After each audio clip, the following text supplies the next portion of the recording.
Third part है। इसके अंदर अब आज अपन बात करेंगे बेटा कार्डियोवास्कुलर सिस्टम में कंडक्टिव सिस्टम ऑफ हार्ट के बारे में।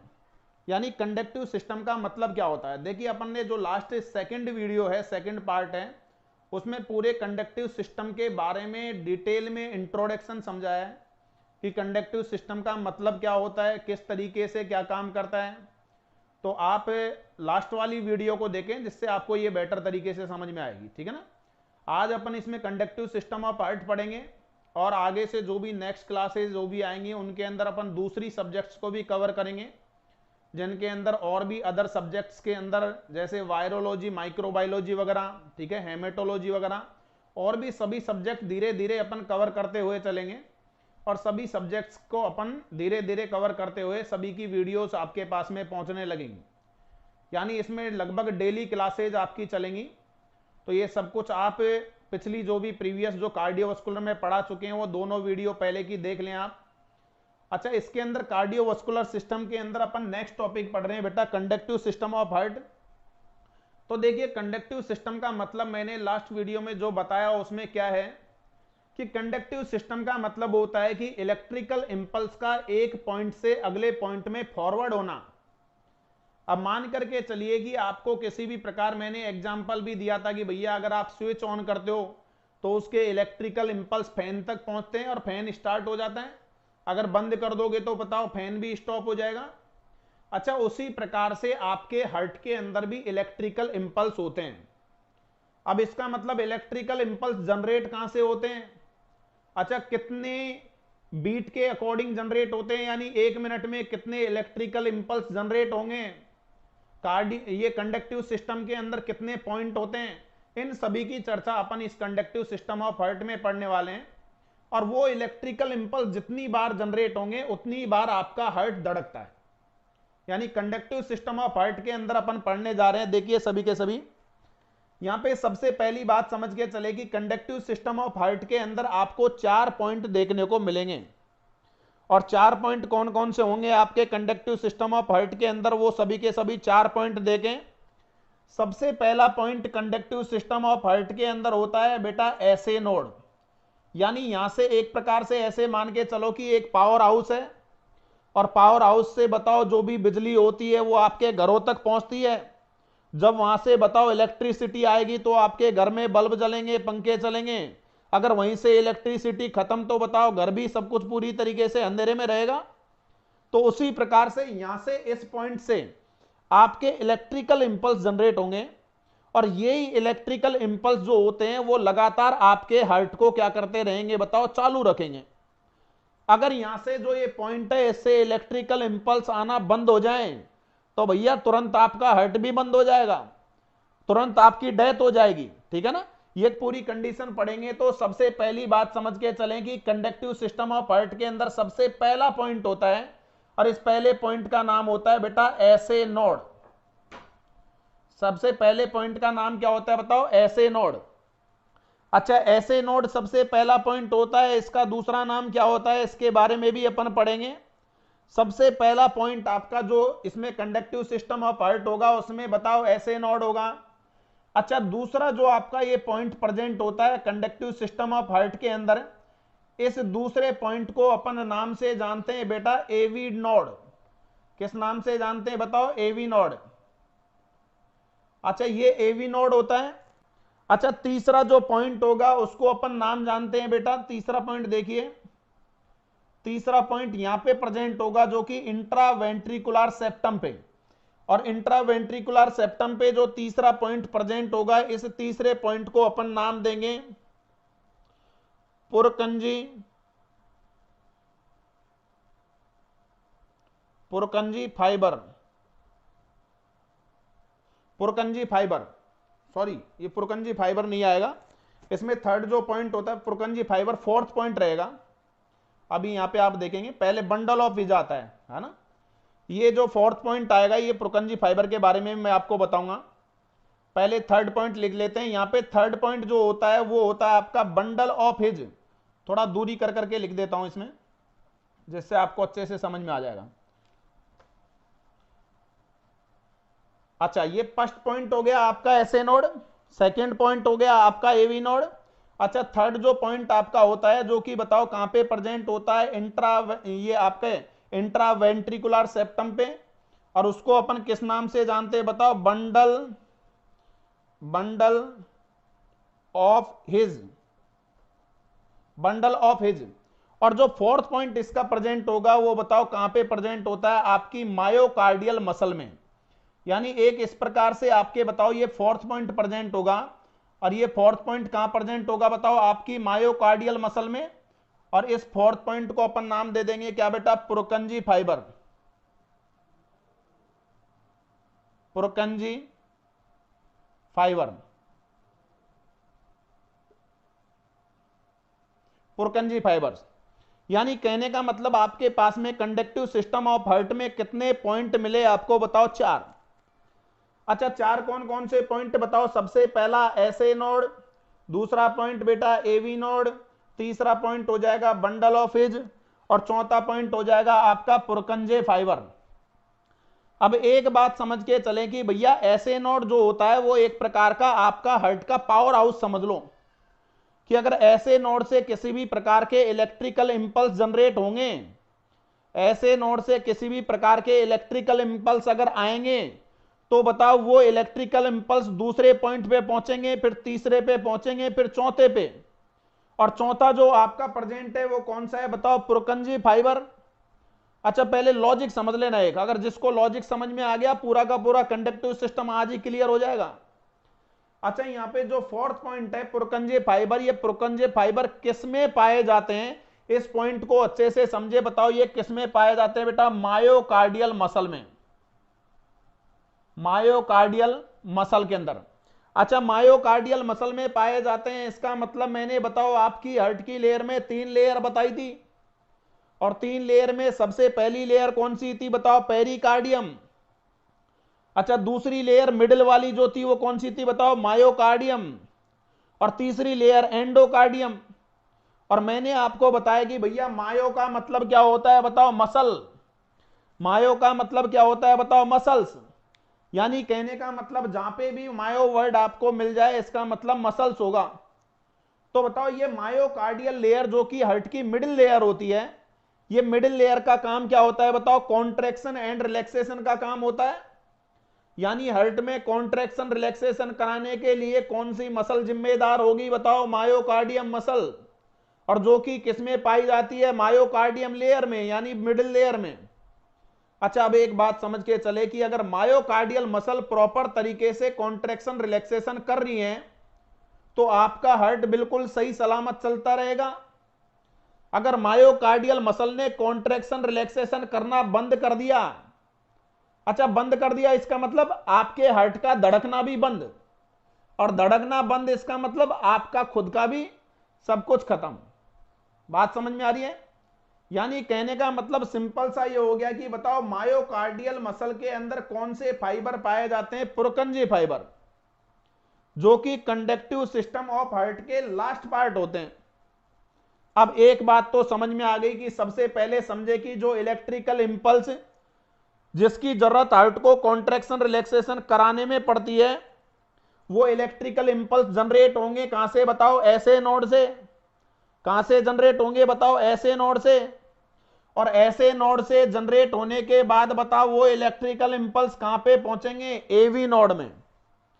अरे बोलो कहां पे पहुंचेंगे, एवी नोड में। बात समझ में आ गई सभी को? अच्छा, कुछ जो इंपल्स होते हैं वो बताओ कहां पहुंच जाते हैं बताओ, आपके लेफ्ट एट्रियम को भी सप्लाई करते हैं। कुछ इंपल्स किसमें सप्लाई भी होते हैं बताओ, लेफ्ट एट्रियम में, लेकिन मेजरली जो सप्लाई होती है वो कहां होगी बताओ, एवी नोड में। यानी इसका मतलब क्या हो गया कि ऐसे नोड में जो भी इलेक्ट्रिकल इंपल्स जनरेट होंगे वो ऐसे नोड से इंपल्स जनरेट होकर के ऐसे नोड किसको दे रहा है बताओ, एवी नोड को। किसको दे रहा है बताओ, एवी नोड को।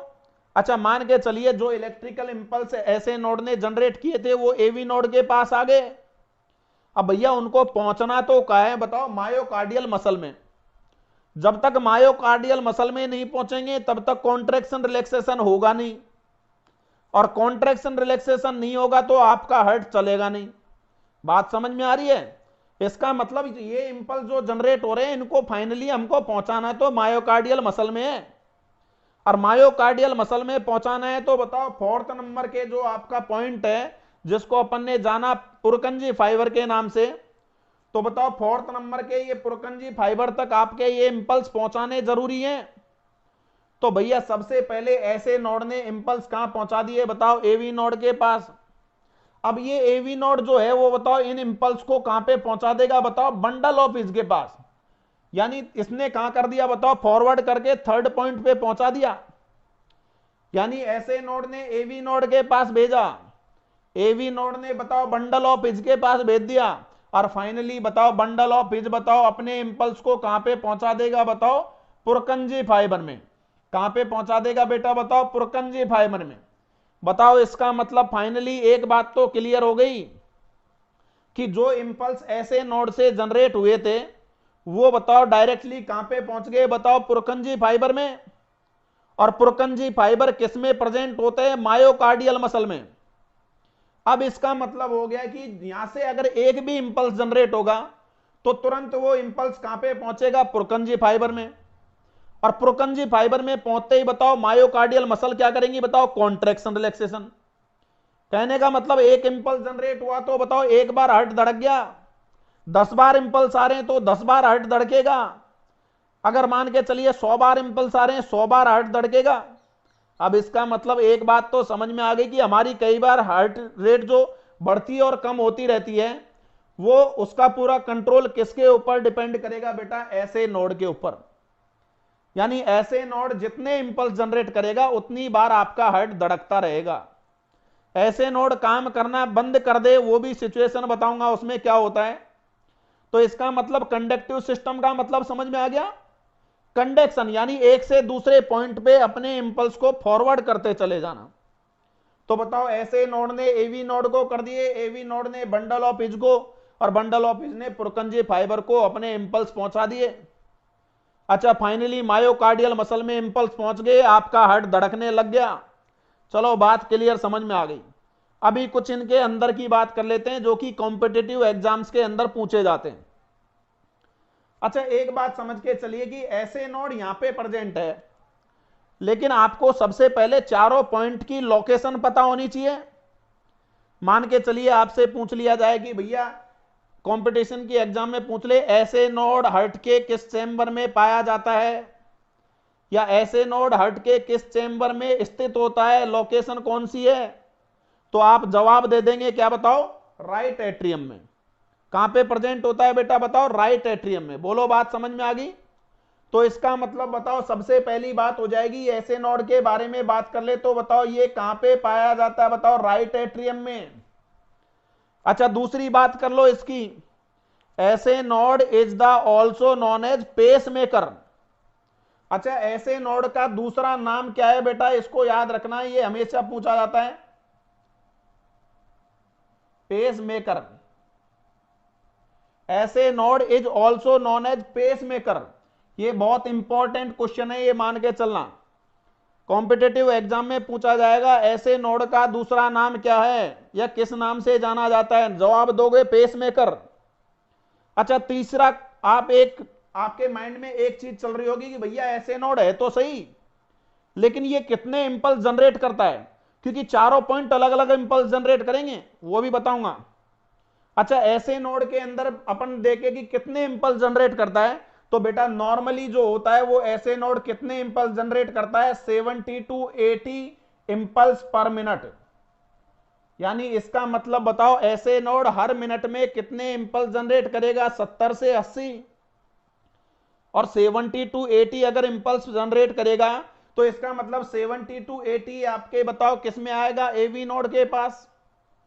और बताओ 70 to 80 एवी नोड से बंडल ऑफ हिज के पास फॉरवर्ड होगा, और बंडल ऑफ हिज से फाइनली पुरकंजी फाइबर के पास भी कितने पहुंचेंगे, 70 से 80। और आपका हार्ट भी कितनी बार धड़कता रहेगा बताओ, 70 to 80 टाइम। बताओ नॉर्मली इतना ही होता है। अब ये सिचुएशन तो हो गई अगर आपका ऐसे नोड बिल्कुल प्रॉपर काम कर रहा है, तो आपकी नॉर्मल स्थिति में आपकी 70 से 80 बार आपका हार्ट धड़कता रहेगा, जो कि 72 मानते हैं।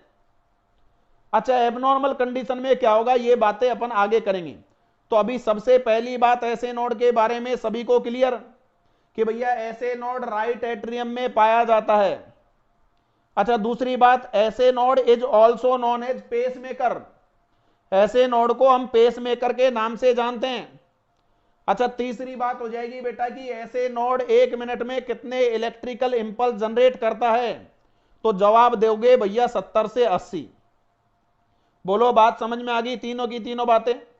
अच्छा, इसी प्रकार से नेक्स्ट अगर अपन बात करें एवी नोड के बारे में, तो भैया एवी नोड के बारे में देखें तो सबसे पहली बात समझ के चलें एवी नोड की लोकेशन, कि एवी नोड कहां पे स्थित होता है ऐसे नोड की तरह। तो भैया एवी नोड में देखिए दो कंडीशन बनेगी। अभी यहां पे आप देख रहे होंगे, तो बताओ इस प्रकार के सेप्टम को नाम क्या देंगे? जिसने लास्ट जो फर्स्ट पार्ट देख लिया होगा, जो लास्ट वीडियो देख ली होगी, उनके पूरा समझ में आ जाएगा। अच्छा बताओ, ये वाला जो दोनों एट्रियम के बीच में सेप्टम प्रेजेंट है, तो सेप्टम को नाम क्या दे दोगे बेटा? Intra atrial septum. क्या नाम दे दोगे बताओ? Intra atrial septum. और अगर अभी यहां पे अपन देखें तो बताओ एवी नोड कहां पे प्रेजेंट है? लगभग इंट्रा एट्रियल सेप्टम के साथ अटैच है। यानी अगर लोकेशन देखें तो भैया देखने में तो लग रहा है कि राइट एट्रियम के अंदर ही है, लेकिन बताओ अटैच किसके साथ है? Intra atrial septum. अब इसका मतलब हो गया कि कभी भी अगर कॉम्पिटेटिव क्वेश्चन में आपसे पूछा जाता है कि एवी नोड कहां पे प्रेजेंट होता है, तो अगर आपके पास में ऑप्शन अगर 4 मिलते हैं और चारों ऑप्शन में अगर आपको ऑप्शन मिल जाए इंट्रा एट्रियल सेप्टम, तो भैया अगर इंट्रा एट्रियल सेप्टम भी है और राइट एट्रियम भी है, दोनों अगर ऑप्शन आपको मिल रहे हैं, तो आप कौन सा ऑप्शन क्लिक करोगे बताओ? Intra atrial septum. Because main location तो इसकी इंट्रा एट्रियल सेप्टम ही है। लेकिन अगर कभी ऑप्शन में अगर आपको यह ना मिले कि भैया इंट्रा एट्रियल सेप्टम ना मिल के बताओ तीन तो ऑप्शन अलग अलग हो, जैसे left atrium, left ventricle, right ventricle, और चौथा बताओ राइट एट्रियम आ जाए, तो बताओ इंट्रा एट्रियल सेप्टम नहीं होने के टाइम पे क्या करोगे बताओ? Right atrium. यानी पहली प्रायोरिटी आप इंट्रा एट्रियल सेप्टम को दोगे, अगर वो ऑप्शन में नहीं है तो राइट एट्रियम। बोलो, लोकेशन समझ में आ गई? अच्छा, ये आपकी क्या हो गई बताओ? लोकेशन हो गई किसकी? एवी नोड की। अच्छा, दूसरी बात करें, एवी नोड कितने इंपल्स जनरेट करता है? देखिए, जो अलग अलग पॉइंट है, सभी पॉइंट अलग अलग टाइप से आपकी अलग अलग इंपल्स जनरेट करते हैं। तो अगर एवी नोड की अपन नॉर्मली बात करें तो बताओ, जैसे ऐसे नोड 70 to 80 इंपल्स जनरेट कर रहा था, वैसे एवी नोड बताओ पर मिनट कितने इंपल्स जनरेट करेगा बेटा? 50 to 60 इंपल्स पर मिनट। यानी एवी नोड ऐसे नोड की बजाय कम इंपल्स जनरेट कर रहा है। बात समझ में आ गई? चलिए आगे इसके बारे में एक लॉजिक है वो समझाऊंगा। अच्छा, इसके बाद में थर्ड बात अपन कर ले तो बताओ नेक्स्ट है। नेक्स्ट क्या हो जाएगा आपका? आ गया बंडल ऑफ एज। अब बंडल ऑफ एज की अगर आप लोकेशन देखेंगे तो क्लियरली आपको दिखाई दे रही है। बताओ बंडल ऑफ एज कहां पे प्रेजेंट है? आपके राइट एट्रियम और राइट वेंट्रिकल और लेफ्ट वेंट्रिकल के बीच में। और बताओ इस सेप्टम को अपन ने नाम दिया intra ventricular septum. Intra ventricular septum जो लास्ट क्लास में पढ़ा चुके सेप्टम के बारे में। तो बताओ यहां पे लोकेशन अगर आप देखोगे तो लोकेशन में क्या जवाब दे दोगे कि बंडल ऑफ एज कहां पे प्रेजेंट होता है? Intra ventricular septum. Intra ventricular septum पे प्रेजेंट होता है। अच्छा, इंपल्स की बात करें कि भैया ये भी कुछ इंपल्स जनरेट करता है क्या? तो बिल्कुल करता है। और ये कितनी करता है बताओ? 30 इंपल्स पर मिनट। कितनी इंपल्स जनरेट करता है बताओ? 30 इंपल्स पर मिनट। बात समझ में आ गई? यानी ये बहुत ही कम करता है। अच्छा, फिर नेक्स्ट फोर्थ पॉइंट है आपका पुरकंजे फाइबर। तो भैया पुरकंजे फाइबर की लोकेशन तो आपको सबसे पहले बताई दी, कहां पाया जाता है? मायोकार्डियल मसल में। कहां पाया जाता है बेटा? मायोकार्डियल मसल में। अच्छा, ये कितने इंपल्स जनरेट कर सकता है बताओ? तो इसका यानी बंडल ऑफ एज और पुरकंजे फाइबर का दोनों का बराबर होता है। और ये कितने इंपल्स जनरेट करते हैं बताओ? 30 इंपल्स पर मिनट ही पुरकंजे फाइबर जनरेट करता है। अब इसका मतलब अभी तक ये समझ में आ गया कि भैया कंडक्टिव सिस्टम ऑफ हार्ट के अंदर आपके 4 पॉइंट हैं, और चारों के चारों जो पॉइंट हैं आपके, एक मिनट, हाँ देखिए 4 पॉइंट है, और चारों के चारों जो पॉइंट हैं आपके, चारों पॉइंट में ऐसे नोड जो होता है वो राइट एट्रियम में पाया जाता है। इसका दूसरा नाम पेस मेकर होता है। अच्छा, ऐसे नोड 70 से 80 इंपल्स जनरेट करता है, पढ़ लिया। एवी नोड में बात कर ली कि भैया अगर लोकेशन पूछे तो इंट्रा एट्रियल सेप्टम नाम दोगे, अगर वो ना हो तो राइट एट्रियम। और ये लगभग 50 से 60 इंपल्स जनरेट करता है। बंडल ऑफ हिज जो होता है वो और पुरकंजी फाइबर दोनों 30-30 इंपल्स जनरेट करते हैं पर मिनट। और इनकी location bundle of his intraventricular septum पे, जबकि बताओ पुरकंजी फाइबर मायोकार्डियल मसल में। ये इस तरीके से जो फॉरवर्ड करता है, इसीलिए इसको कंडक्टिव सिस्टम ऑफ हार्ट नाम दिया है। अब देखिए मेन इंपॉर्टेंट बात, अब समझें। अब मान के चलिए कोई भी नॉर्मल पर्सन है, जैसे अपन है, तो अपने अंदर अभी नॉर्मल तरीके से जैसे मैं पढ़ा रहा हूं, तो इसका मतलब मेरा हार्ट प्रॉपर काम कर रहा होगा। अभी मेरे अंदर कोई हार्ट प्रॉब्लम आ जाए तो बताओ मैं पढ़ा नहीं सकता। समझ में आ गया? सब कुछ पूरी एबनॉर्मल कंडीशन हो जाएगी, बेहोशी आ जाएगी। तो यानी कहने का मतलब बताओ ऐसे नोड जो है वो कितने इंपल्स जनरेट कर रहा है, बताओ 70 से 80।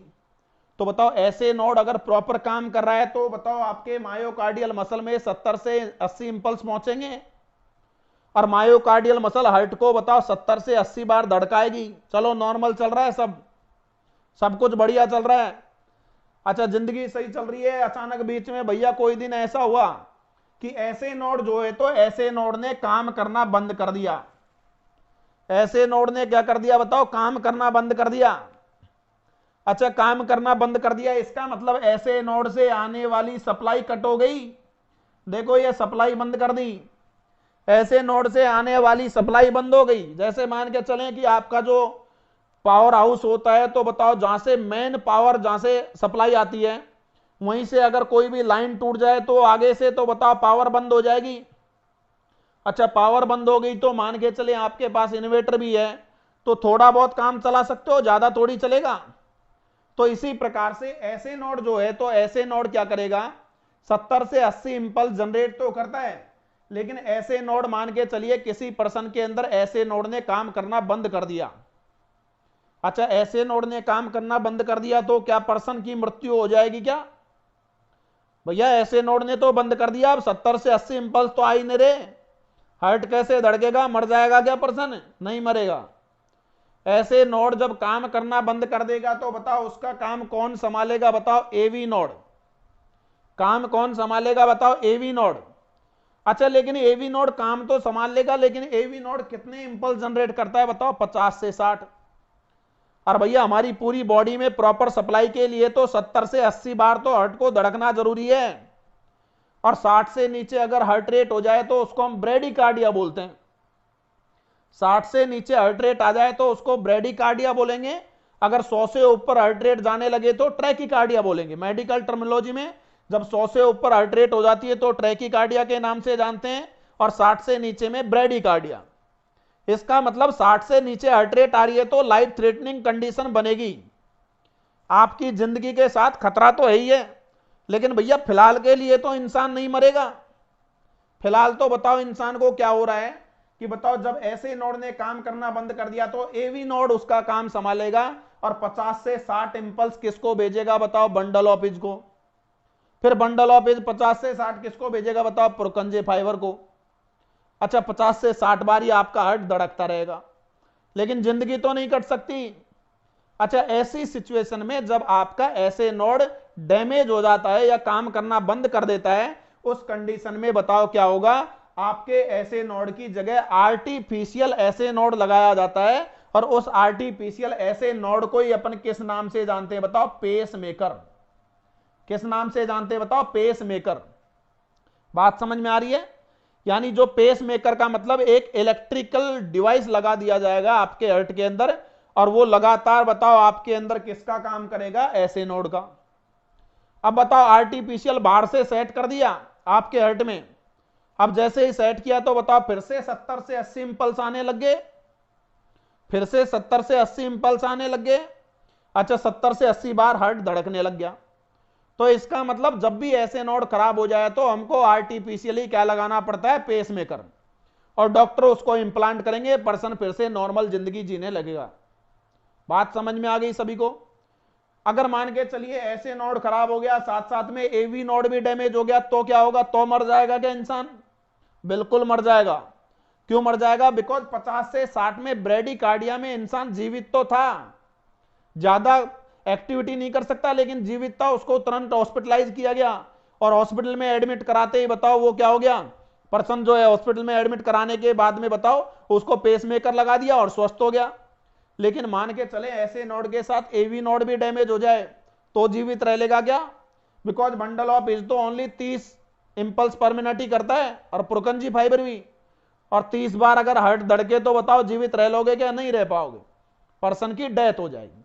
तो बेटा ये ओवरऑल आपका पूरा का पूरा था कार्डियो, ये आपके कार्डियोवास्कुलर में कंडक्टिव सिस्टम ऑफ हार्ट, जिसमें इंपल्स एक पॉइंट से दूसरे पॉइंट में बढ़ता जाता है, फॉरवर्ड होता जाता है और फाइनली मायोकार्डियल मसल में इंपल्स पहुंच जाते हैं और आपका हार्ट क्या होने लग जाता है? बताओ, धड़कने लग जाता है। अगर ये कंडक्टिव सिस्टम ने काम करना बंद कर दिया तो हार्ट भी बंद हो जाएगा, आपकी डेथ हो जाएगी। बोलो, बात समझ में आ गई सभी को? तो ये था आपका कंडक्टिव सिस्टम ऑफ हार्ट। बोलो क्लियर? चलिए इसके बाद में फिर नेक्स्ट अपन पढ़ेंगे circulation, blood circulation. Blood circulation through the heart, यानी हार्ट के माध्यम से ब्लड सर्कुलेशन पूरी बॉडी में कैसे होता है। और वो ब्लड सर्कुलेशन अपन पढ़ेंगे दो प्रकार का, जिसमें एक तो होगा बेटा पल्मोनरी सर्कुलेशन और एक होगा सिस्टेमिक सर्कुलेशन। अच्छा, दोनों सर्कुलेशन के बारे में अपन पढ़ेंगे। सर्कुलेशन के अंदर पढ़ेंगे जिसमें पल्मोनरी का मतलब आपके लंग्स में कैसे ब्लड पहुंचता है, और बताओ आपके लंग्स से प्यूरिफाई होके वापस हार्ट में आएगा और फिर हार्ट से पूरी बॉडी में कैसे जाएगा, फिर बताओ डीऑक्सीजनेटेड ब्लड होके वापस हार्ट में आएगा। तो यानी पूरी बॉडी में और लंग्स में कैसे प्यूरिफाई होता है, कैसे आपका ब्लड साफ होता है, कैसे ऑक्सीजन आती है, कैसे CO2 बाहर निकलती है। तो पूरी की पूरी कंडीशन अच्छे तरीके से डायग्राम के थ्रू समझाएंगे। एक बार सर्कुलेशन पढ़ लिया तो कभी नहीं भूलोगे, दोबारा पढ़ने की जरूरत नहीं पड़ेगी। तो नेक्स्ट क्लास के अंदर अपन पढ़ेंगे ब्लड सर्कुलेशन, ठीक है ना, जिसमें सिस्टेमिक और पल्मोनरी। उसके बाद में कोरोनरी सर्कुलेशन अलग पढ़ेंगे जो ओनली खुद हार्ट को सप्लाई करता है, उसके बारे में भी पढ़ेंगे। ठीक है, तो देखिए इसके अंदर कोरोनरी सर्कुलेशन भी पढ़ेंगे अपन यहाँ पे। अभी ब्लड सर्कुलेशन के अंदर चलो थोड़ा इंट्रोडक्शन अभी फिलहाल इसके अंदर देख लो। सिस्टमिक का मतलब होता है भैया आपके बॉडी सिस्टम, और बॉडी सिस्टम का मतलब क्या हो गया? ऑल बॉडी के अंदर। यानी हार्ट के दो काम होते हैं, एक तो हार्ट को लंग्स के पास पहुंचाएगा, किसके लिए? CO2 तो बाहर निकाल दो और ऑक्सीजन डाल दो। बोलो क्लियर? अच्छा, दूसरा काम होता है हार्ट पूरे ब्लड को पूरी बॉडी में पहुंचाता है ताकि बॉडी की सेल्स को ऑक्सीजन सप्लाई प्रॉपर हो जाए। तो हार्ट कहने का मतलब दो जगह सप्लाई करेगा, और दो जगह सप्लाई करेगा तो एक तो लंग्स के पास पहुंचाएगा और एक पूरी बॉडी में पहुंचाएगा। तो लंग्स के पास पहुंचाते हैं तो बेटा लंग्स को अपन मेडिकल टर्मिनोलॉजी में जानते हैं पल्मोनरी के नाम से, और पल्मोनरी के नाम से जानते हैं तो बताओ इसीलिए उस सर्कुलेशन को नाम देंगे पल्मोनरी सर्कुलेशन। अच्छा, इसी प्रकार से पूरे बॉडी के अंदर सर्कुलेट कर रहा है। तो बॉडी में तो बताओ बहुत सारे सिस्टम होते हैं, जिनमें जैसे अलग अलग प्रकार के सिस्टम पढ़ेंगे, जिसमें रेस्पिरेटरी भी आएगा, GI सिस्टम भी आएगा, रिप्रोडक्टिव भी आएगा, इंट्यूमेंट्री भी आएगा, ठीक है ना, इसी स्केलेटल भी आएगा। तो पूरे सिस्टम आएंगे। अच्छा, पूरे सिस्टम के अंदर ब्लड लेके जा रहा है, इसका मतलब उसको नाम दे दिया सिस्टमिक सर्कुलेशन। तो लंग्स में जो लेकर जाएगा उसको तो बताओ क्या नाम दे दिया? Pulmonary circulation. और जो पूरी बॉडी में लेकर जाएगा उसको नाम दे दिया सिस्टेमिक सर्कुलेशन। बोलो क्लियर? तो ये नेक्स्ट सर्कुलेशन वाला जो टॉपिक अपन नेक्स्ट क्लास के अंदर डिस्कस करेंगे। चलिए आज के लिए इतना ही। अभी पिछली वीडियोस देख लें जिनने नहीं देखी है, पिछली वीडियो देख लोगे तो जो पहले का जो कार्डियोवास्कुलर में आपका रह गया है वो कंप्लीट हो जाएगा। ठीक है ना? चलो थैंक यू, आज के लिए इतना ही। नेक्स्ट पढ़ेंगे सर्कुलेशन ऑफ बॉडी।